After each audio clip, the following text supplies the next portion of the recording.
Have you ever stepped into a moment where your heart was breaking, yet the world expected you to smile? Imagine arriving in a strange town, carrying nothing but hope and hidden tears. That was Clara's reality when she left behind the comfort of Boston for the rugged plains of Wyoming, a mail-order bride. Frightened and uncertain, she stood before a cowboy she had never met, trying to hold herself together. But what happens when the mask slips, when the truth shows? Before you're ready, most men might turn away.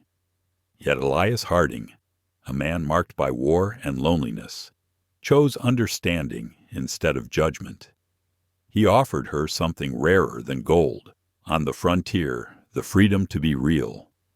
What would you do in her place? Pretend to be strong for a stranger's approval, or risk everything by showing your vulnerability? And if you were, Elias, would you accept her tears, or demand a smile that wasn't true? This is more than a love story. It's about courage, honesty, and the power of acceptance in a world that left little room for either. Stay with us as we step into Silver Creek and watch two wounded souls find not just survival, but something far greater. If this story stirs your heart, don't forget to like, share, and subscribe so you won't miss the rest of their unforgettable journey. The stagecoach rolled to a halt before the small depot of Silver Creek, a cloud of dust swirling in the golden haze of a September evening in 1873. Elias Harding stood straight on the wooden platform, his hat pulled low against the sun's glare. He checked his pocket watch yet again, fingers brushing across the edge of his freshly trimmed beard, a nervous habit he could not quite shake. For 5 years he had worked his Wyoming ranch alone. But today was different. Today he was to meet the woman who had agreed through ink and paper to be his wife. The driver clambered down, stretching his stiff back before tugging open the door. "Long road out of Laramie," he muttered to Elias. "Your bride's in there." Barely said a word the whole trip. Elias's mouth went dry. The letters from Miss Clara Whitmore had been short, but thoughtful, a 22-year-old school teacher from Boston, ready for a new beginning in the West. Her words suggested a steady nature, a woman who knew the hardships of a frontier marriage. He had let himself believe she might be the companion he needed. The coach door swung wide. A gloved hand appeared first, followed by the hem of a dusty blue dress. The woman who stepped down hesitated, head bent beneath a modest bonnet. When she finally looked up, Elias forgot the greeting he had rehearsed. Her face was streaked with tears, her eyes red-rimmed and swollen from weeping, clutching a small valise to her chest. She trembled even under the weight of her cloak. "Miss Whitmore," Elias said softly, removing his hat. She gave a faint nod, lips pressed together as though struggling to keep control. "I'm Elias Harding," he introduced himself, extending a hand. After a pause, she placed her own in his, reluctant and trembling. "Welcome to Silver Creek." Fresh tears welled in her eyes. She dabbed at them with a damp handkerchief, her voice breaking as she whispered, "I'm sorry, Mr. Harding. This isn't at all how I meant for us to meet." Around them, travelers bustled about the platform, collecting luggage and greeting family. A few curious eyes lingered on the awkward exchange. Elias, protective by instinct, guided her to a bench at the far end of the platform where they could speak without an audience. He pulled a clean handkerchief from his pocket and offered it to her. "There's no need to put on a brave face for me," he said quietly. "You've had a long journey, and whatever's weighing on you, it can wait. No need to force a smile." Her eyes widened at his gentleness, and she accepted the handkerchief with trembling fingers. "You are very kind," she murmured, "but I fear I've made a terrible mistake." A knot tightened in Elias's chest. He had heard tales of mail-order brides fleeing back east after one glance at their would-be husbands. He wasn't a vain man, but he knew his appearance was respectable enough tall, broad-shouldered, his features weathered but steady. "Is it me?" he asked plainly. "If I'm not what you expected." Knowing she interrupted quickly, genuine surprise in her expression. "It isn't you, Mr. Harding. It's—" She stopped, glancing nervously around. "Could we speak somewhere private?" Without a word. Elias retrieved her trunk, carried it to his wagon, and helped her onto the wooden seat, taking up the reins. He set the horses into motion. "My ranch lies 4 miles outside town," he explained. "We'll have quiet there, unless you'd rather I take you to the hotel." Clara clutched her valise tighter. "Your home would be best." They rode in silence through the center of Silver Creek, a scattering of buildings, a saloon, a general store, a blacksmith, a church. Clara's eyes flickered uneasily over the unfamiliar town. Once they left its borders and the prairie opened before them, she finally spoke. "I wasn't honest in my letters, Mr. Harding." Elias kept his eyes on the road, though his chest sank. "About what?" She twisted the handkerchief between her hands. "I told you I was a teacher in Boston. That much is true. But I did not leave willingly. The headmaster's son. He pursued me. When I refused him, he spread lies. His father believed him. My reputation was ruined overnight. No school would hire me again."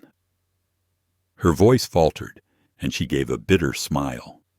"A ruined woman has little left to choose from."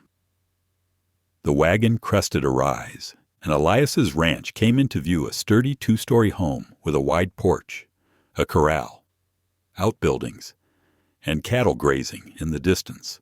"So you answered my advertisement," Elias said evenly. "Yes," Clara admitted, tears streaking her cheeks. "But I did not tell you about the scandal. I feared you'd turn me away." She lifted her chin. "Gaze steady now. I'll understand if you wish to end our arrangement. I can return to town and take the next coach east." As the wagon neared the Harding ranch, Elias slowed the horses. The broad sweep of pasture rolled out before them, dotted with cattle, the house and barns standing sturdy against the prairie wind. He turned to Clara, his voice steady. "Miss Whitmore, I'd like to speak plain. Out here, folks are measured by what they do, not by the gossip that trails them. I don't care much for society whispers.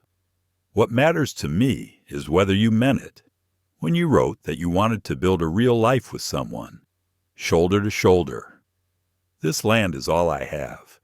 It's not polished or grand, but it's the work of my hands. I placed that advertisement because I was tired of meeting the dawn alone." The wagon stopped in front of the whitewashed porch. A dog bounded from the yard, barking with excitement. Elias's stern features softened. "That's Copper," he said with a trace of fondness. "He barks more than he bites." Clara watched the animal circle the wagon, her eyes easing for the first time. She looked back at Elias. "I may have hidden parts of my past, but I was honest about wanting a new beginning. Hardship has never frightened me. If you're still willing, I promise to do my part." For a long moment, Elias studied her. Behind the tear-stained face, he saw something unyielding, a quiet grit. At last he nodded. "Then let's get you inside. You've come a long way. We can talk about tomorrow after you've rested." He helped her down from the wagon. Her hand was small, feather-light in his calloused palm. Copper wagged his tail furiously when she bent to greet him. "Hello there," she whispered, and the dog leaned close as if he had already claimed her. Elias carried her trunk across the porch and pushed open the door. "It isn't fancy," he admitted, suddenly aware of how the place might appear through her eyes. The furniture was solid, but plain. Everything arranged for use rather than beauty. He had scrubbed and dusted for days, yet the house still bore the mark of a man who lived alone. Clara stepped inside, untying her bonnet. Her honey-colored hair, neatly pinned, caught the last of the afternoon light. Her blue eyes, though red from weeping, held a sharp intelligence that echoed in her letters. "It's lovely," she said softly, her gaze moving to the big stone hearth, the rows of books along the shelves, the wide windows that caught the sun. "Did you build this yourself?" "Most of it," Elias answered. "Had a little help raising the frame and chimney." He gestured toward the stairs. "Your room's the first door on the right. I set it up for you, but if it doesn't suit, we'll change what needs changing." She hesitated, her expression questioning. Elias understood. "We're not married yet. Miss Whitmore. The preacher rides through every other Sunday. He'll be here before the week is out." Relief washed over her face. "Thank you, Mr. Harding. That is more considerate than I deserve." He carried her trunk upstairs. In the room he had prepared, a new quilt lay neatly spread on the bed. Mrs. Hensley, his nearest neighbor, had sewn the curtains. A small vase of prairie flowers sat on the dresser. Setting down the trunk, Elias left her to settle. When he came back downstairs, Clara was standing by the window looking out across the land. Copper had planted himself at her feet, as if keeping guard. "I need to tend to chores," Elias said. "The kitchen's stocked. Don't feel you have to cook your first night. There's stew from yesterday." Clara turned from the window, straightening her shoulders. "I'll see to supper. After all your kindness, it's the least I can do." Elias tipped his head in acknowledgment and started for the door. Then he paused. "Miss Whitmore. Yes, whatever happened back in Boston, leave it there.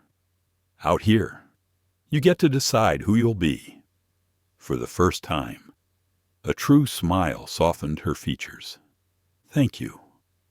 Elias stepped into the yard, the fading sun on his back. He wondered what he had taken on. A mail-order bride with a ruined reputation wasn't what he had imagined. But then, he suspected his ranch wasn't what she had imagined either. He decided he'd give it a week time enough to see if something real could grow from such a beginning. Inside, Clara lingered in the kitchen after he left, removing her travel-stained gloves with trembling fingers. The room surprised her. Pots neatly hung, dishes stacked with care, the wood stove polished black. She worked the pump at the sink until water flowed, splashing her face to hide the evidence of tears. How shameful it felt, arriving so undone, as if she had stepped into every cruel story told about faint-hearted women. And yet Elias Harding's response had been nothing she expected. No harsh judgment, no dismissal, just the quiet words. "You don't have to pretend with me." Could she trust such generosity? Her past had taught her men's kindness often carried conditions. She moved through the house, gathering what she needed for supper. In the parlor, she noticed a worn but comfortable chair placed near the shelves of books, volumes of history, poetry, and even novels. Not the library of a simple rancher, but of a man who valued thought. A desk in the corner held papers neatly stacked, showing he kept order in his affairs. Upstairs, she changed into a fresh dress. The room was larger than she had dared to expect. Simple, but welcoming. The wildflowers on the dresser, a tender touch that made her throat tighten. As she unpacked her few belongings, Clara wondered what kind of husband Elias Harding truly meant to be. His notice in the paper had been practical. Stripped of sentiment, rancher seeks partner, hard-working woman for marriage. No promises of romance, only a partnership. Standing in the quiet room, she wondered if she had the strength to live up to such plain honesty, or if, perhaps, the two of them might find something more. Elias's notice in the paper had not tried to charm anyone. Rancher seeks a practical, hard-working woman for marriage. Homestead established, growing each season, companionship and partnership offered in return. No poetry, no excess words, just the truth as he saw it. By the time he came in from the yard, the house held the kind of warmth a man remembers from long winters. Clara had set a plain but honest meal on the table. Salt pork sliced and browned, a pot of beans simmered low, biscuits split and steaming. She had found a jar of preserves in the pantry and set it beside a small plate of butter she discovered in the spring house. When Elias stepped through the door and hung his hat on the peg, he stopped short. For a second, surprise tugged a smile out of him. "You did not need to do all this," he said, crossing to the basin where she had laid out soap and a towel. He scrubbed road dust from his hands. "It is no burden," she answered. "I like to cook. Please sit."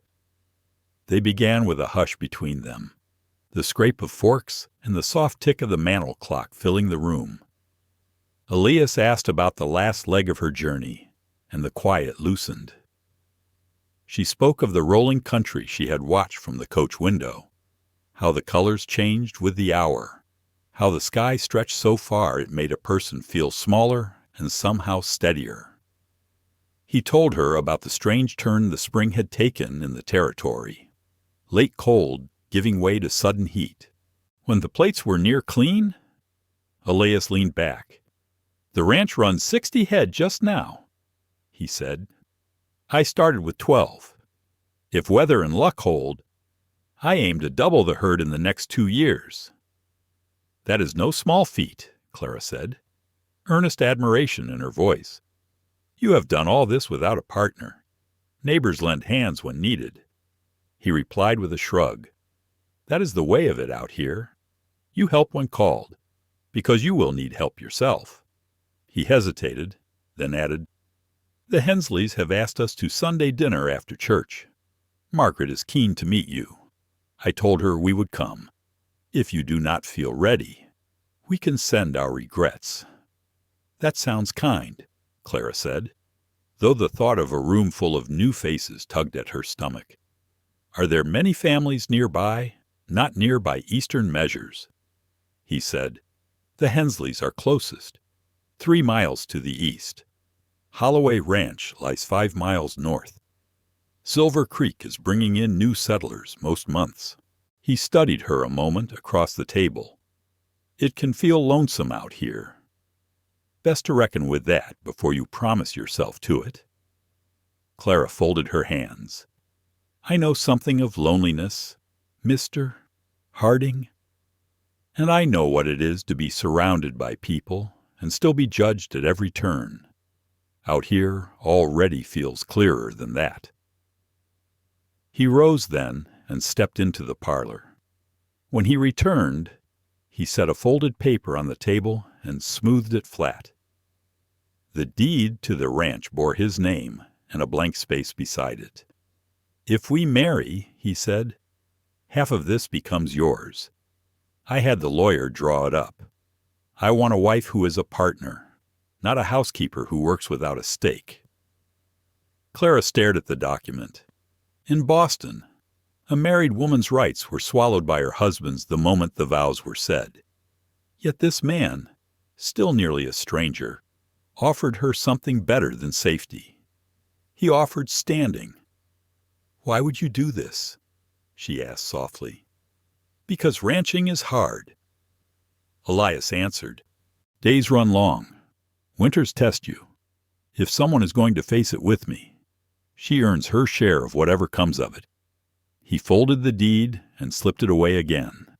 "Think on it. No answer tonight. After supper, he insisted on washing while she dried. The small work of passing a plate or a cup became its own conversation, the kind people share without needing words. Once, their fingers brushed, and a sudden warmth sprang to her cheeks. When the dishes were stacked, she said she should rest. He nodded. Breakfast starts at sunrise. He told her, but sleep as long as you need. No one expects more than that after a journey. Upstairs, Clara sat on the edge of the bed, the new quilt cool beneath her palms. Outside, the Wyoming night opened like a book of stars. So many it seemed the sky might spill over. No wheels on cobblestone, no voices bleating through thin walls, only wind in the grass and from below, the steady tread of the man who might one day be her husband. Morning came with a square of gold across the floor. For a heartbeat, she forgot where she was. Then memory rushed back, and she dressed in a brown work dress, pinned her hair, and hurried downstairs, braced for impatience. The house was quiet. Copper's tail thumped in greeting. On the table lay a note in a firm hand. Miss Whitmore, gone to check the north pasture. Back by mid-morning. Coffee on the stove. Bread and preserves for breakfast. Rest easy. E.H. Relief eased her shoulders. She poured coffee, stepped onto the porch, and let the view press itself into her. Low hills rolled toward a far line of mountains. Cattle moved like dark coins in the nearest field.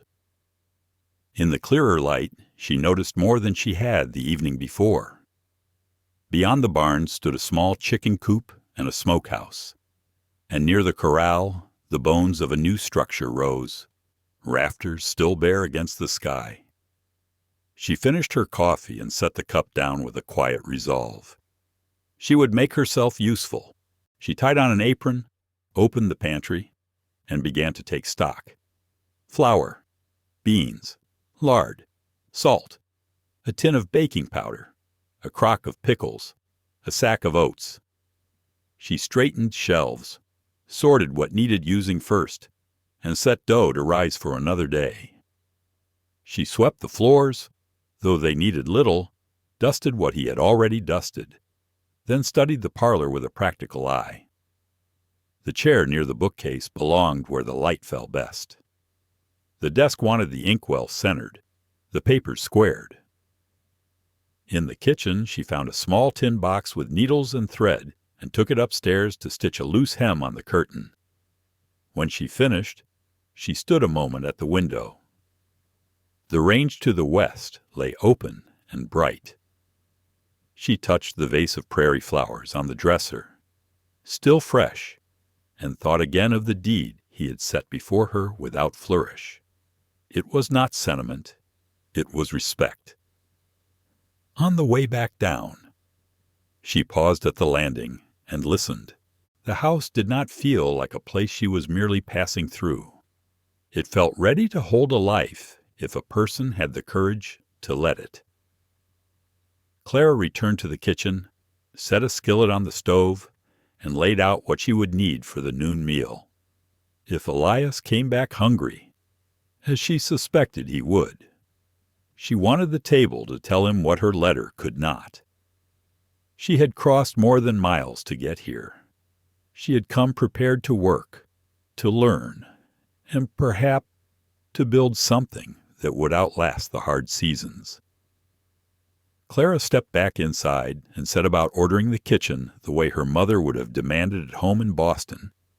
She tallied jars, measured out flour, and jotted notes on what they might need from town. By the time the morning sun had crept high, she had already swept every floor, polished wood until it shone, and kneaded a mound of dough until it sprang back beneath her palms. The air grew warm with the scent of rising bread. From the window, she spotted a rider coming up the lane. Elias moved easily in the saddle, as if horse and man were cut from the same cloth. He dismounted in one smooth swing, leading the animal toward the barn. His hat tilted back as he wiped his brow. Clara caught herself smoothing stray strands of hair and brushing flour from her cheek in the mirror by the door. She wasn't sure why it mattered how she looked after a morning of scrubbing, but somehow it did.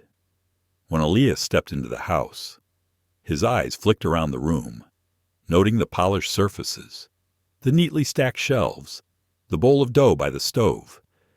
The faintest spark of surprise crossed his face. "You've been busy," he said, resting his hat on the peg by the door. "I hope I haven't overstepped," Clara replied, suddenly uncertain. "I only wished to be useful."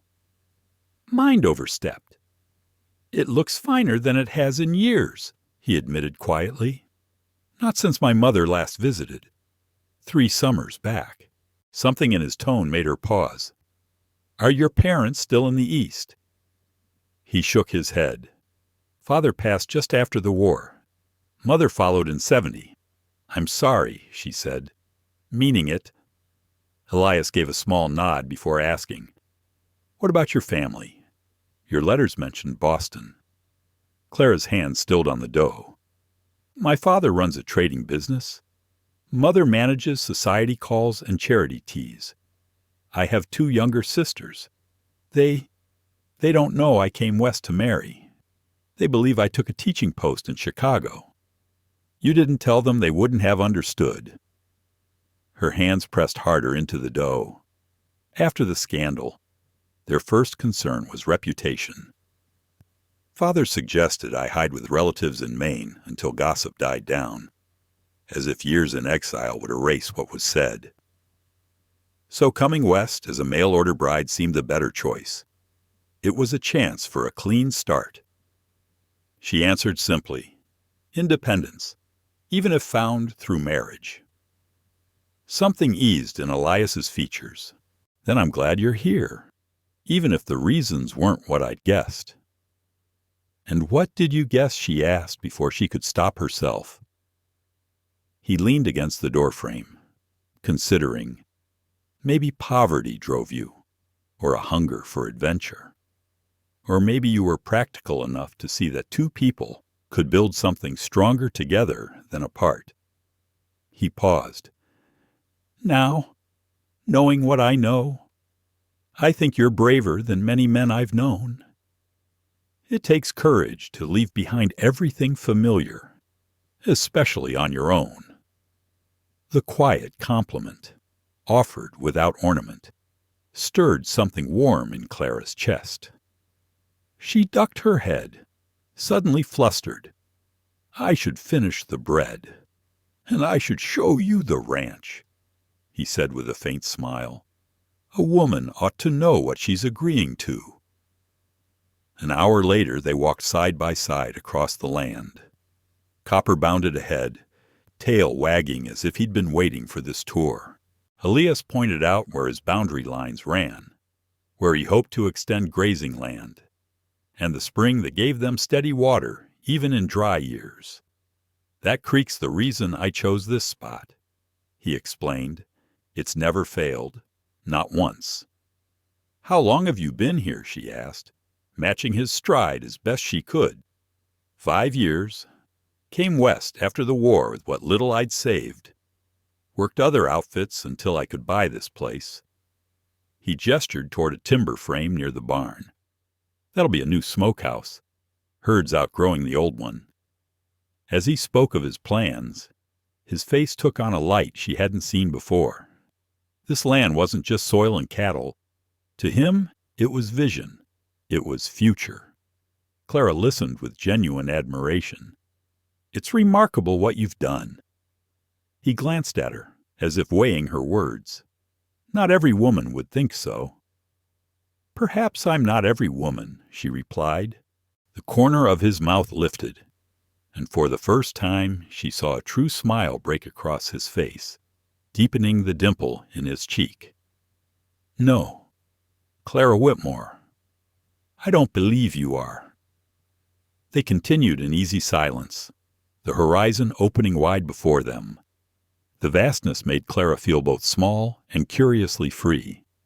No neighbors peering from lace curtains, no whispers tucked behind fans, just grassland and sky.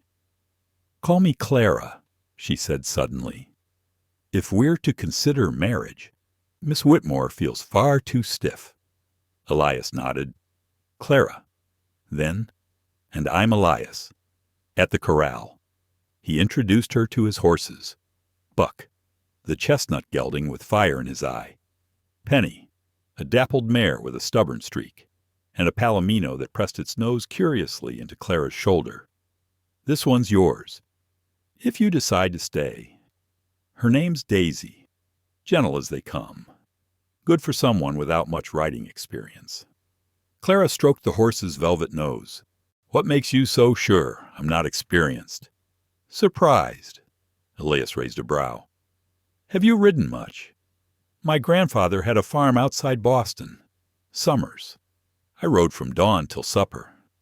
I may not be a cowgirl, but I can hold my seat." He used to say I had a natural way with horses. For a long moment, Elias simply looked at her, something unreadable in his eyes. Then he laughed, rich and warm. "I stand corrected. Seems there's more to you than meets the eye. Clara Whitmore. And I could say the same of you. Elias Harding." Their gazes locked, something unspoken passing between them. It lasted only a breath before Elias looked away, clearing his throat. "We'd best head back. Storm's brewing from the west." Sure enough, the sky had darkened, clouds rolling heavy across the horizon. The first low rumble of thunder echoed over the prairie as they turned toward home. By the time Elias and Clara reached the house, the prairie wind had turned restless, carrying the damp tang of rain. A storm broke before long, forcing them indoors as thunder rolled across the wide valley. To fill the long afternoon, Elias pulled out his account ledgers, spreading them across the kitchen table. Clara leaned close, studying the neat rows of numbers. "I keep everything written down," Elias explained, his finger tracing the columns.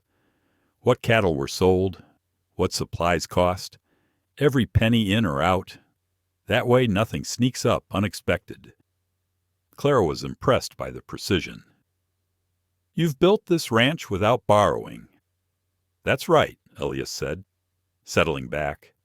"Most men take loans, but one hard winter can break them. I'd rather grow slow than gamble everything. That must take patience." A wry smile tugged his mouth. "Something I had to learn. Never was my natural gift." Lightning cracked outside, and Elias added another log to the hearth. Firelight flickered against the walls while rain drummed steady on the roof.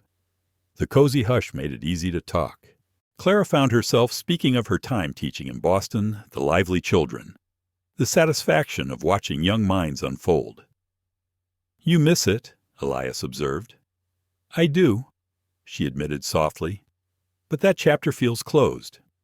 "Maybe not," he replied. "Silver Creek's growing fast. There's talk of putting up a schoolhouse next year. They'll need someone to teach." Clara looked at him, startled. "You wouldn't mind if your wife worked." "The ranch always comes first," Elias answered evenly.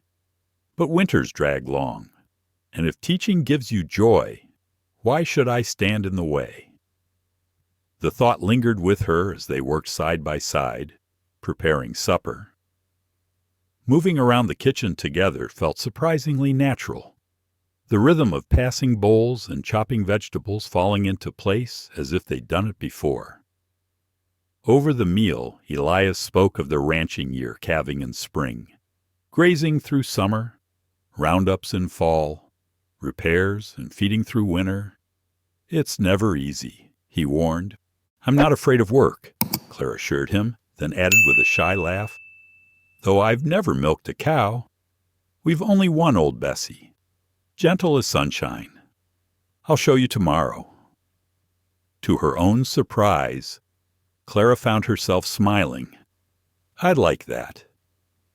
That night she lay awake, listening to the patter of rain, marveling at how quickly her world had shifted. Only 2 days earlier, she'd stepped off the stagecoach in tears, convinced she'd ruined her life. Now she could imagine a future here, still uncertain, but steadier than she'd dared hope. Elias Harding was nothing like the grim figure she'd braced herself for. He was serious, yes, but thoughtful too, with a quiet steadiness that felt more like protection than threat. It wasn't love, not yet, but perhaps the beginning of something that might grow into it. The storm passed, and morning dawned bright and clear. Clara woke determined to surprise Elias with breakfast, yet when she descended the stairs, he was already at the stove, coffee steaming and a letter half-written beside his cup. "Good morning," he said, glancing up. "Sleep well." "Very well, thank you," she replied. Her eyes slid toward the paper. "Just a list for the general store," he explained. "Thought we might ride into town today. You can meet some of the folks. See the dress shop Mrs. Hensley mentioned. You'll want something suitable for Sunday." Clara glanced down at her plain brown gown, suddenly aware how little she'd brought. None of her 3 dresses seemed fitting for church, let alone a wedding. "That's kind of you," she murmured. Elias folded the list into his pocket. "Oh, we can also speak with Reverend Cole. He'll be at Sunday service if you've made your decision." Clara drew a steadying breath. "If you're still willing, I'd like to proceed." Relief crossed his face before he masked it. "I am. Then Sunday it shall be," she said, surprising herself with her own certainty. After breakfast, Elias led her to the barn for her first lesson with old Bessie. The cow greeted them with a low moo, chewing contentedly. Elias demonstrated the technique, then guided Clara's hands, his calloused fingers firm but gentle over hers. "Just like this," he murmured near her ear. His chest brushed her shoulder as he leaned close to adjust her grip, his breath warm on her cheek. The nearness sent a rush of heat to Clara's face. "You're a natural," he said as milk streamed steadily into the pail. "I had a good teacher," she replied, glancing up only to find his eyes on hers, closer than expected. The moment stretched, charged and quiet, before he stepped back abruptly. "I'll saddle the horses," he said, his voice rougher than usual. "We ought to reach town before midday." The ride to Silver Creek proved easier than Clara had feared. She sat comfortably on Daisy, her palomino, keeping pace with Elias's gelding. He cast her a sidelong look. "You didn't exaggerate your riding skills." "I rarely exaggerate," Clara replied with a small smile, "though I'll admit it's been a while. Plenty of chance to refresh here. Can't run a ranch without horses." As they neared town, Clara took in Silver Creek in full daylight. The main street held more life than when she'd first seen it through tears. A handful of new buildings had sprung up alongside the older ones, a mercantile, a barber shop, the faint frame of what would soon be another saloon. The place hummed with the kind of energy that hinted at growth, the kind of place where a woman might carve out a fresh start. Clara drew a deep breath, steadying herself for the introductions to come. She was no longer the frightened traveler from 2 days before. With Elias beside her and Daisy under her, she felt, if not certain, at least ready to face whatever waited in Silver Creek. As Elias and Clara rode down Silver Creek's main street, heads turned, men lifted their hats in greeting, women offered warm smiles, and more than a few curious eyes lingered on Clara. She felt the weight of their attention, but straightened her shoulders, matching Elias's steady pace. They tied their horses near the general store, Daisy pawing lightly at the ground as if sensing Clara's nerves. Elias offered his arm, and she accepted, letting him guide her inside. Behind the counter, the proprietor glanced up from his ledger, spectacles perched on his nose, his eyes lit with recognition. "Elias Harding," he greeted. "Words traveled that your bride arrived." His gaze shifted kindly toward Clara. "Welcome to Silver Creek, ma'am." Clara extended her hand politely. "Thank you. Mr. Wilson. Albert Wilson," he said, shaking firmly. "My wife's been near beside herself waiting to meet you. New faces are a blessing in these parts, especially women folk. This town has far too many bachelors for its own good." Elias handed over a folded list. "Need these supplies. Oh, Miss Whitmore will be choosing some fabric and notions." Albert nodded and gestured toward the rear shelves. "We just expanded our stock. Mary Hensley ordered new bolts from St. Louis. Fine patterns, too." Clara drifted toward the fabric, running her fingers across rows of calico and muslin. Before long, a plump, cheerful woman bustled over, introducing herself with a bright smile. "So you're Elias Harding's mail-order bride," she said with open warmth. "Well, he's gone, and landed himself a beauty." Clara blinked at the bluntness, but the woman's tone was so friendly she couldn't take offense.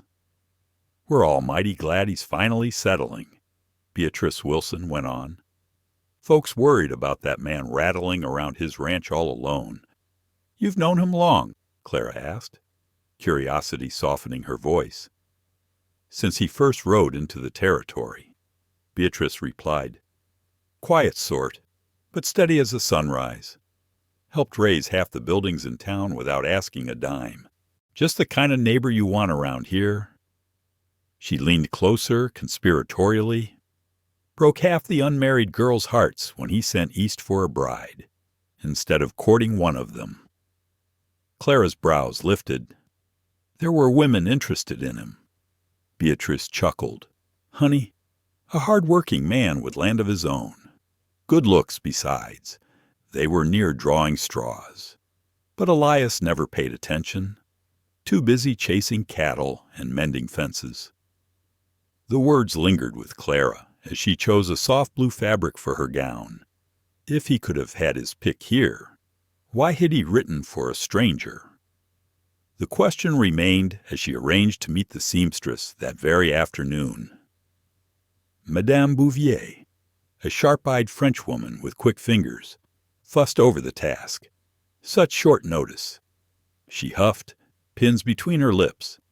"But for Monsieur Harding, I make exception. A good man deserves a fine bride."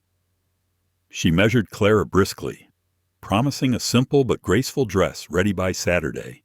By the time Clara rejoined Elias at the cafe, she had already been offered half a dozen welcomes from townsfolk eager to share their opinion of her future husband.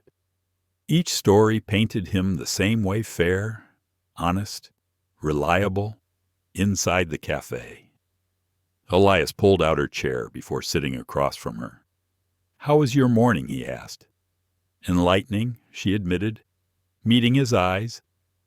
"Everyone I've spoken to holds you in high regard." A faint flush touched his cheeks. Small towns folks know everyone's business. They mean well, though. They do. It was nothing like Boston. No judgment, no whispers, just kindness. Relief softened his expression. "That's good to hear. I worried after what you told me back east." Their talk was interrupted when a broad-shouldered woman swept over, her apron dusted with flour. "Elias Harding, it's about time you brought your bride to meet us proper," she scolded, though her grin betrayed affection. "Miss Whitmore only arrived 2 days ago," Elias reminded her, the patience in his tone hinting at long friendship. "Well, she's here now, and prettier than the rumors," Edith Parker declared. Turning to Clara, she added, "You must join our Ladies' Aid Circle. Thursdays at the church, bit of sewing, bit of gossip, more pie than is proper. You'll fit right in." Clara felt a genuine smile spread across her face. I'd be honored, over bowls of hearty beef stew and fresh bread. She realized she hadn't felt so welcomed in years. Boston had offered fine parlors and endless obligations, but not this simple warmth. The afternoon passed with more introductions: the banker, the preacher's wife, several shopkeepers. By day's end, Clara's head spun, not from judgment, but from the abundance of kind words and invitations. Their last stop was the church. A white clapboard building stood modestly beneath the wide sky, its steeple pointing heavenward. A picket fence bordered the small yard. Elias slowed as they approached. "Not much compared to Boston stone cathedrals," he said, almost apologetic. Clara looked at the little church, plain but welcoming. "It's perfect," she said softly, and meant it. The sun was sinking as they rode home. At the crest of the ridge above Holloway Ranch, Elias drew his horse to a halt. Clara followed suit, puzzled. "What is it?" He gestured toward the land spread before them, the house sturdy and strong, the barn, smokehouse, and fencing, the cattle grazing in the golden light. "Just wanted you to see it like this," he said quietly. "Your home, if you still choose it to be." Clara's gaze swept the scene. It wasn't grand, but it was honest, not built for show, but for living. And in that moment, she felt something she hadn't in a long time hoped that maybe, just maybe, she had found a place where she truly belonged. "I do choose it," Clara whispered, as they stood looking down at the ranch bathed in late sunlight. "And I'm grateful for the choice." Elias turned his head, his expression more serious than she had ever seen. "Clara, before Sunday comes, there's something I need to tell you." Her heart tightened. "What is it?" For a long moment, he seemed to wrestle with words. "At last," he said, "I want you to know why I sent east for a bride instead of courting here in Silver Creek." Clara remembered Mrs. Wilson's hints about local women and waited, curiosity stirring. "I was engaged once," Elias admitted, voice low. "Before the war. Her name was Elizabeth. She was from my hometown in Pennsylvania. We had plans for after I came back." He paused, his gaze fixed far away, as though he could see those years laid out before him. "But I returned a different man. We all did." She tried to understand, but she couldn't. Finally, she said she wanted the boy who had left, not the man who returned, and I couldn't blame her. Claire's voice was gentle. She broke the engagement. He nodded once, the pain still etched in the lines around his mouth. After that, I couldn't face explaining myself over and over again. Couldn't stomach the thought of courting, pretending at easy charm when my insides had changed. He took a slow breath. Coming west gave me a clean start. And yes, I still wanted a family, but more than that. I wanted a partner, someone willing to see me as I am now, not measure me against the man I used to be. That's why my advertisement was plain, without flourishes, honest terms, nothing romantic. Clara offered a rueful smile. "And then I arrived in tears exactly the opposite of what you asked for." To her surprise, Elias let out a quiet laugh. "No, you certainly weren't what I expected, but maybe that's for the best." They rode down toward the house, something unspoken but steady, taking root between them. It wasn't love yet, not quite, but it was trust beginning to form. The next day brimmed with preparations. Elias mended a section of the smokehouse roof and cleared the yard of branches left from the storm. Clara kept busy in the kitchen, her hands dusted with flour as she baked pies for the Sunday dinner they were invited to at the Hensleys. Every now and then Copper thumped his tail against the floor, begging for scraps. By Saturday evening, Madame Bouvier had kept her promise. She delivered a gown in cornflower blue, simple yet graceful, its cut flattering without excess. When Clara tried it on, she felt both nervous and proud, the fabric cool against her skin. Elias had disappeared outside, muttering something about bad luck to see the bride before the wedding. When she teased him later, he cleared his throat and said, "Not that I'm superstitious, just old-fashioned in some ways." That night they sat together on the porch as the horizon glowed orange and pink. Copper sprawled at their feet, lifting his head whenever one of them scratched behind his ears.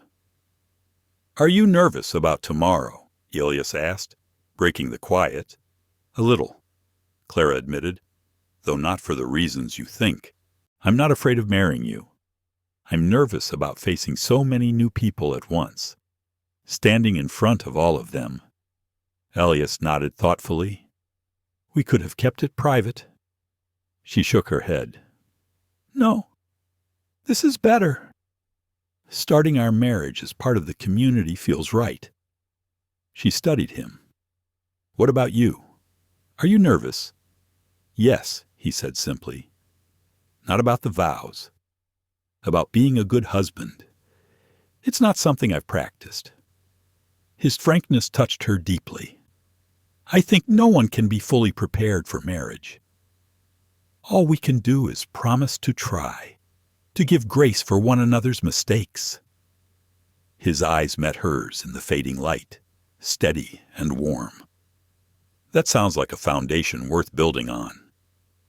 Later, as Clara prepared for bed, she thought about the unlikely road that had led her here. Only 3 weeks earlier, she had been a disgraced school teacher in Boston, with few prospects and little hope. Tomorrow she would be Clara Harding, wife to a rancher, with a home in a community that already felt more welcoming than the city she had left behind. Sunday dawned bright and clear, the kind of morning that seemed made for new beginnings. Clara rose early, too restless to linger. She washed her hair and pinned it up carefully, twisting it into a neat style and securing it with the pearl-tipped pins that had once belonged to her grandmother. Slipping into the new blue dress, she studied her reflection in the small mirror. The woman looking back at her was not the frightened soul who had stepped off the stagecoach. There was color in her cheeks and a spark in her eyes that had been gone for far too long. A soft knock came at her door. "Clara," Elias' voice carried through the wood. "Are you ready? We should leave if we're to make the service on time." "One moment," she answered, giving her hair one last adjustment. When she opened the door, she found him waiting in his best suit dark wool, pressed white shirt, and a black string tie. His beard had been neatly trimmed, his dark hair combed back, making him look less like the rugged rancher she had met and more like a gentleman straight from the city. His eyes widened as they settled on her. "You look beautiful." Clara felt her face warm. "Thank you. And you look quite handsome yourself."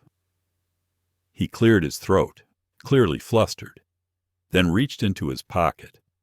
"I have something for you." From a small velvet pouch, he drew out a delicate gold band with a modest diamond set at the center. "It was my mother's. I'd like you to have it, if you're willing." Clara took the ring with careful fingers, her throat tightening. "Elias, it's lovely. If you'd rather choose something different." "No," she interrupted quickly, her voice steady. "It's perfect." And for the first time since she had stepped off that stagecoach in Silver Creek, she truly believed it. "I'm honored to wear your mother's ring," Clara said softly, her voice steady even as emotion caught in her throat. Relief spread across Elias's rugged features, and he gave a single, firm nod. "Good. That's good."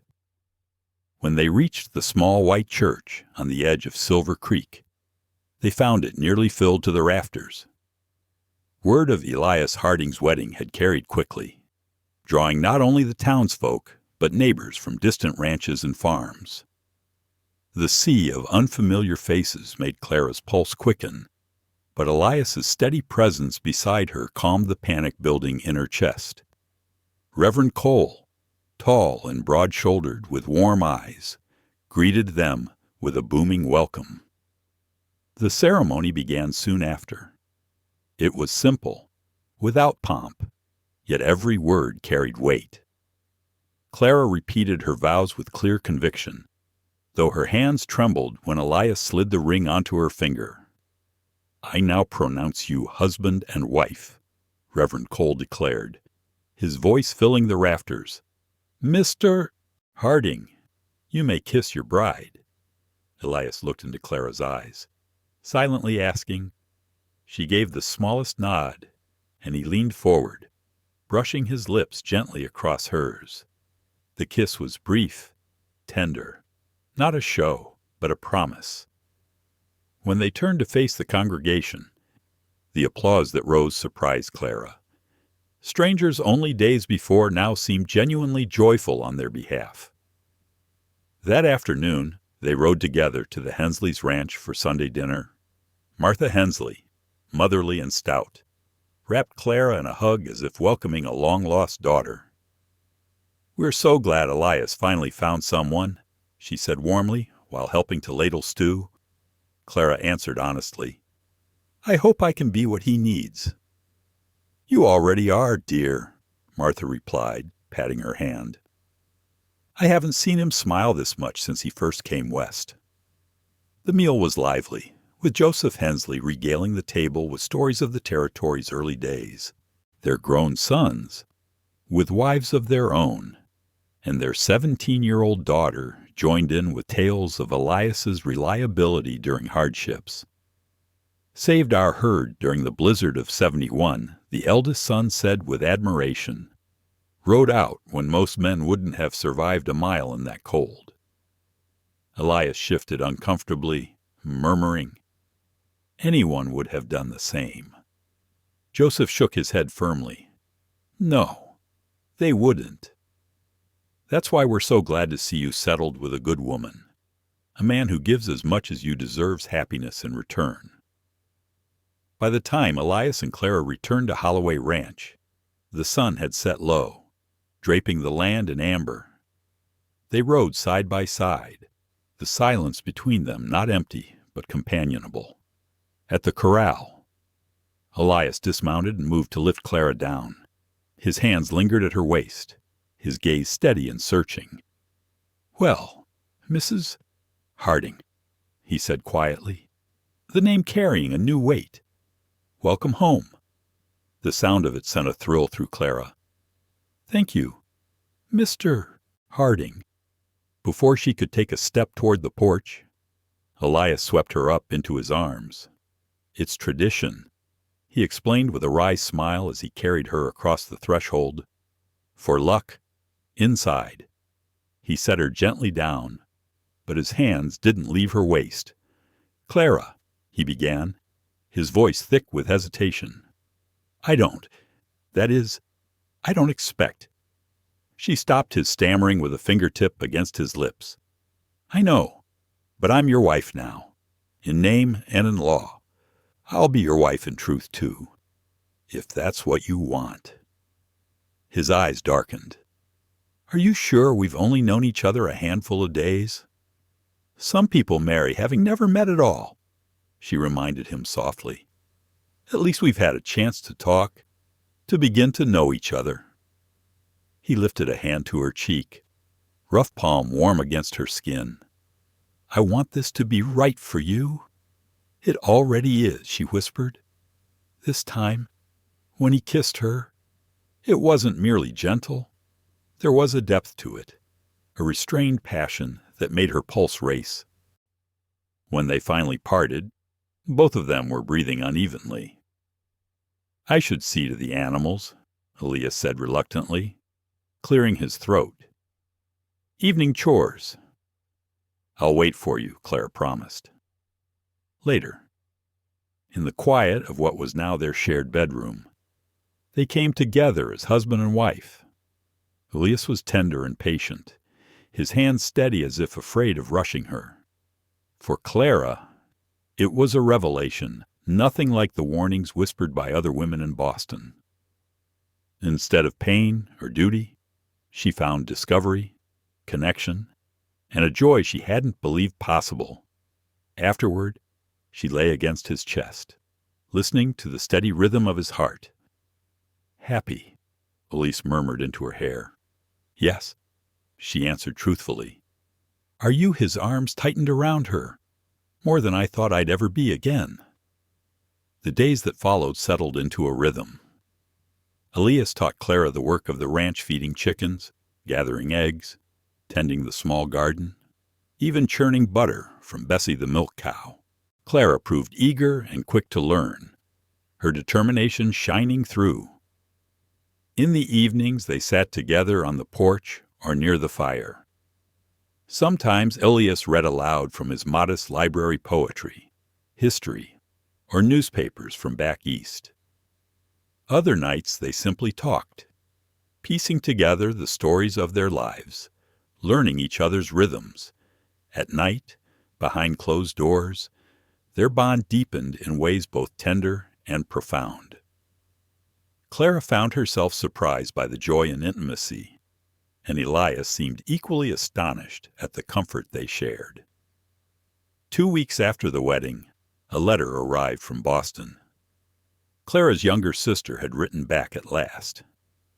Elias found her on the porch after she read it, tears glistening in her eyes. "Bad news?" he asked quietly, lowering himself onto the step beside her. "My sister's engagement has been announced," Clara whispered, dabbing her eyes with a handkerchief. "She's to marry into one of the most prominent families in Boston. The wedding will be in spring." Elias studied her face carefully. "You're sad you won't be there." "Yes," she admitted, folding the letter with care. "But that isn't why I'm crying." She wrote that my disgrace has already been forgotten. Another scandal, a banker who fled with clients' fortunes, has taken Boston's attention. "Isn't that good news?" Elias asked. "I suppose," Clara murmured, gazing out across the wide grasslands. "But it makes my own fall from grace seem so meaningless. My reputation, my career, the life I fought for it was destroyed by rumors that have already been cast aside for fresher gossip." Elias reached for her hand, his voice steady. "Not meaningless. It brought you here." His words shifted something in her. If she had not been forced to leave Boston, she would never have answered his letter, never known the life unfolding before her with such unexpected richness. "You're right," she said softly, "and I am grateful for that." As summer ripened into fall, Clara found her place not only at Holloway Ranch, but in Silver Creek itself. She joined the Ladies' Aid Society, fulfilling her promise to Reverend Cole and soon forging friendships with women like Martha Hensley and Beatrice Wilson. Together, they planned the town's Harvest Festival. Clara's experience from her school days in Boston proved invaluable, and her careful organizing lent the event a polish that impressed even the most skeptical townsfolk. Her true surprise came when Mayor Holloway himself approached her and Elias inside the general store. "Mrs. Harding," he began with a respectful nod, "we've finally secured funds to open a school. Only 3 days a week for now. We've got 15 children of age, with more families coming once the railroad pushes further west. Would you consider teaching?" Clara's eyes widened. She glanced toward Elias uncertainly. "The ranch comes first," Elias said slowly. "But if Clara wishes to teach, I'll stand behind her. From all I've heard, she's a fine teacher." The quiet pride in his voice sent warmth through her. She turned back to the mayor. "It would be an honor to help establish Silver Creek School."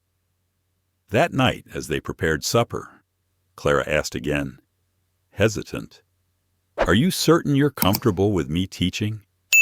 It would mean less time for chores here. Elias set down the potato knife he'd been using. Clara, you light up when you speak of teaching. I wouldn't deny you that. Besides, you've proven you can manage the ranch work and the house with efficiency. We'll manage. She smiled faintly. It's not exactly what you advertised for, and neither are you, he teased gently. Much better than I could have dreamed. Fall brought long days of roundup. Elias hired extra hands, and Clara surprised them all with her willingness to cook for the crew and even ride out with baskets of warm meals at midday. By season's end, she had earned the men's respect, no small feat for a woman from the East. When the first snow brushed the mountains, Clara marveled that 4 months had passed since she had stepped down from the stagecoach in tears. Life with Elias now felt more real and solid than anything she had known before. One evening she sat by the fire, mending his shirt, while Elias read from a new novel. The lamplight played across the strong line of his jaw, the furrow of concentration on his brow. A sudden rush of feeling overtook her. Setting aside her sewing, she spoke his name. Yes, he asked. Looking up, I love you, she said simply. The word startled them both. Their marriage had begun as a practical arrangement. Affection had blossomed, but love had not yet been named aloud. Elias closed the book slowly, his expression raw. Clara, are you certain completely? She knelt beside his chair, pressing a hand to her heart. I didn't expect this. I thought we might grow fond of one another, even build respect and friendship. But this is love. I'm sure of it. He pulled her into his lap, holding her tightly. I've been afraid to say it, he admitted, his voice rough. Afraid it might vanish if I spoke it aloud. But I love you, Clara Harding. I think I have since that very first day, when you had the courage to tell me the truth. Their kiss sealed the promise, deeper than any before. I never thought I'd find this, Clara whispered against his shoulder. Nor I, Elias confessed. After Elizabeth, after the war, I believed that part of me was gone forever. They sat wrapped in each other's arms, the fire crackling, snow drifting against the windows. Two souls who had expected only practicality had found something precious love rooted in honesty, strengthened by choice. Winter came hard to the plains. Days grew short, nights long, and Clara devoted herself to both the ranch and preparations for the school. She sewed curtains, braided rugs, and rearranged the sparse furniture until their house felt warm. Lived in, truly theirs. You've made it a home, Elias told her one evening, admiring her work. It already was a home. She replied, I only added a woman's touch. With Christmas near, Silver Creek bustled with activity. Clara directed a children's pageant, teaching them carols and simple verses. To her surprise, Elias volunteered to build the wooden stable for the nativity. I didn't know you were so devout, she teased. I'm not especially, he admitted, hammering nails with steady rhythm. But my father always said a man should give what he can to his community. And besides, I like seeing you with the children. You'll make a wonderful mother one day. The words sent a flutter through her. Would you want that? She asked carefully. Children of our own, Elias set his tools aside, meeting her gaze squarely. Yes, a family to raise with love, to leave this land, to... And you, I've always wanted children, she confessed. Teaching is fulfilling, but I've hoped for a family of my own. Then we'll have them. God willing, Elias said, taking her hands. That Christmas, Silver Creek's little church overflowed with families. The pageant drew smiles and tears, and afterward the community feasted together in the new town hall. Late that night, Elias handed Clara a small package wrapped in plain brown paper. Inside lay a leather-bound journal. "For your thoughts," he explained shyly. "You told me once you used to keep one in Boston. Moved." Clara gave him her gift, a scarf she had knitted in deep blue wool. He wrapped it proudly around his neck despite the heat of the fire. "This has been the happiest Christmas of my life," she whispered in the dark later. "Mine too," he answered, "and it's only the first of many." When January came, Silver Creek School opened in a converted storefront. Clara taught 15 students, ages 6 to 16, 3 days a week. The work was demanding, but deeply rewarding. Each evening she returned to Elias full of stories, and he listened with pride. On stormy days he rode into town to escort her safely home. "You're too protective," she chided once, bundled against the cold. "Just cautious," he said with a smile. "Wyoming winters don't forgive carelessness."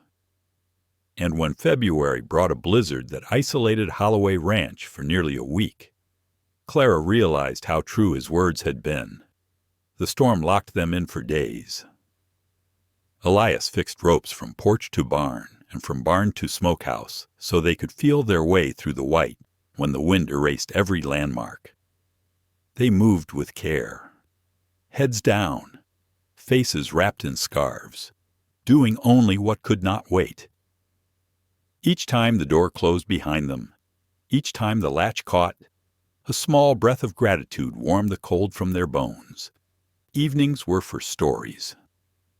Elias spoke quietly of the war, of sounds that lingered long after the guns fell silent, of friends he still counted when sleep would not come.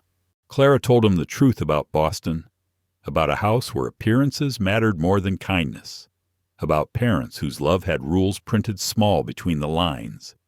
With the wind howling and the fire steady, the telling did not break either one of them. It knitted them closer. "Do you miss Boston at all?" Elias asked one night as they lay before the hearth. "The blizzard scouring the walls." "Parts of it," Clara said. "Libraries, concerts, a handful of students I still think about, but not the life itself." She traced idle circles on his chest with one fingertip. "This feels more real, more worth the effort, even when you are snowed in with only me for company," he teased.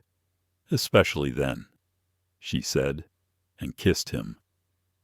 Winter loosened its hold at last, and the ranch woke all at once. Calving season did not care that hands were tired or that nights had been short.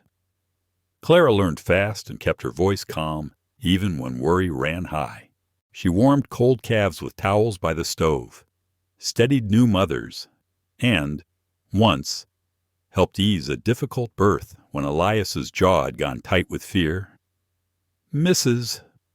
Harding has a knack," Hank said to Elias, tipping his hat after they saved a breech calf that any other day might have been lost. "She is remarkable," Elias answered, watching Clara bottle feed an orphan while Copper kept a solemn guard by her boots. In April, when the last rags of snow clung only to the farthest north slopes, Clara shared what she had carried quietly for weeks. They were walking the fence line at dusk, the little creek that fed their spring running clear at their side. "Elias," she said, stopping where the bank widened, "I have something important to tell you." Alarm flickered across his face. "Is something wrong, no?" She took his hand, laid it gently against her still flat stomach. "Something is very right. We are going to have a baby." For a breath he did not move at all, as if the earth itself had paused. Then wonder washed every trace of worry from him. "A baby." He searched her eyes. "You are certain?" Clara nodded, tears bright with joy. "Martha Hensley confirmed it yesterday. Late October, she thinks." Elias let out a sound that was almost a laugh and almost a prayer. He lifted her, careful but unable to stop himself, and spun once before catching his mistake. "Careful," she scolded, grinning. "Delicate condition? Remember?" He set her down at once, palm steady at her waist. "I am sorry. I am just—" He shook his head. "Overcome. Clara, I never thought I would be this happy again." The news ran through Silver Creek on friendly feet. Martha promised blankets. Beatrice Wilson started planning a gathering before Clara could protest. Elias turned protective in ways that made Clara both exasperated and secretly pleased. He hired an extra hand, insisted she cut her teaching to 2 days a week, and carried anything heavier than a sack of flour. "I am pregnant, not an invalid," she reminded him more than once. "Humor me," he would say, kissing her brow. First time being a father. Summer rushed by. The herd was strong, the grass good, and the school term ended just as heat settled hard on the plains. Evenings found Elias at the workbench with a plane and chisel, shaping a cradle from straight-grained boards he had set aside for years, for he did not know what. Clara sewed tiny shirts and soft caps by lamplight, smiling at the patient rhythm of his tools. Sometimes they would stop at the same moment, look up, and laugh without a word, surprised by how easily the future had made a home between them. As October drew near, Clara often thought of the woman she had been when she stepped off the stagecoach less than a year before, frightened, tired, too ready to apologize for everything, including the tears on her face. She sat with Elias on the porch one evening while the sky burned down to embers and reached for his hand. "Do you remember what you said at the station that first day?" she asked. He considered. "I told you that you did not have to pretend with me." "Yes." She squeezed his fingers. "I think that was the turn in the road. No one had ever given me permission to be myself. Not my parents, not employers, not even my friends. I only wanted you comfortable," he said. "Expecting a show of happiness would have been wrong when you were hurting." "It was more than comfort," Clara said. "It was acceptance, and it changed everything." He brought her knuckles to his lips. "Best decision I ever made." Their son came on a clear October morning after a long night that tested every shred of Clara's strength and every ounce of Elias's composure. Martha Hensley worked with calm authority, and when the cries finally broke the quiet, she placed a pink, squalling bundle on Clara's chest. "A fine, healthy boy," Martha announced. "Strong lungs on this one." Elias had not left Clara's side. He stared in awe. Voice rough. "He is perfect." They named him James, for Elias's father. Clara's strength returned by slow degrees. Elias proved a tender, restless father, walking the floor when James fussed, swapping cloths, and learning how to tuck the baby into the crook of his arm so little eyes would finally drift closed. "You are a natural," Clara told him one evening as he rocked their son. "Nothing natural about it," he said with a crooked smile. "I am terrified I will do something wrong. But he is ours. That makes the learning worth it." By their first anniversary in November, life had found a new shape. James smiled often now, all gums and delight. The ranch had enjoyed its best year yet, enough that Elias closed on a strip of good pasture he had long eyed. Clara returned to the school 1 day a week with James in a basket by her desk. The children adored him, and the board began to talk about a small teacher's residence beside the new schoolhouse once funds allowed. The Hensleys insisted on watching James so the young parents could mark the day together. Elias set a simple table with candles and opened a bottle of wine, saved for no occasion until this one. "To think," Clara said, amused and a little wonderstruck. "A year ago I was afraid of what my life would become." And now Elias asked, Now I cannot imagine any life but this." She raised her glass. "To us, to the family and the future we are making." "To us," he echoed, eyes warm. "And to the woman who stepped off a coach in tears and stayed." Later they sat by the fire. Clara tucked against his chest while the first snow of the season drifted down beyond the window. The house felt more than shelter. It felt like promise kept. "Do you ever wonder," Elias asked softly, "how it might have gone if you had not cried that day? If you had arrived pretending everything was fine? I imagine I would have kept the act a while," Clara said. "Tried to be what I thought you wanted instead of who I am." "I'm glad you did not," he said. "I might never have told my own truths if you had not shared yours." "Then we owe a debt to my tears," Clara answered with a smile. "They brought us here. No more pretending," Elias promised, kissing her gently. "Only what is real. Only that." She agreed and kissed him back. Outside, snow laid the land in quiet. Inside, the fire burned steady, its light flickering over walls they had made into home. The mail-order bride who arrived weeping and the cowboy who offered understanding had found more than a bargain. They had built a love written in plain words and daily choices, with chapters still waiting out there under the wide Wyoming sky. The story of Clara and Elias reminds us that true love and real connection are not built on appearances, but on honesty and acceptance. Clara arrived in Silver Creek carrying shame, fear, and the weight of judgment from a society that had turned its back on her. Elias, too, carried scars from the war and the loneliness of the frontier. Yet what brought them together was not perfection, but the courage to be vulnerable.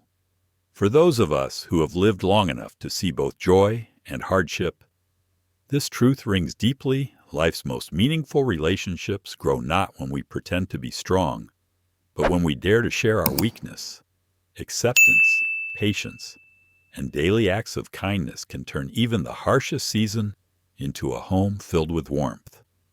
As we look back on our own journeys, perhaps the greatest lesson is this: love is not found in grand gestures, but in the quiet choice to stand beside each other, day after day. No matter our age, it is never too late to open our hearts, to forgive the past, and to embrace the beauty of what is real. Thank you, dear friends, for sharing your time with us today. If this story touched your heart, please like, share, and subscribe to our channel. Your support keeps these stories alive and helps us continue bringing love and hope to your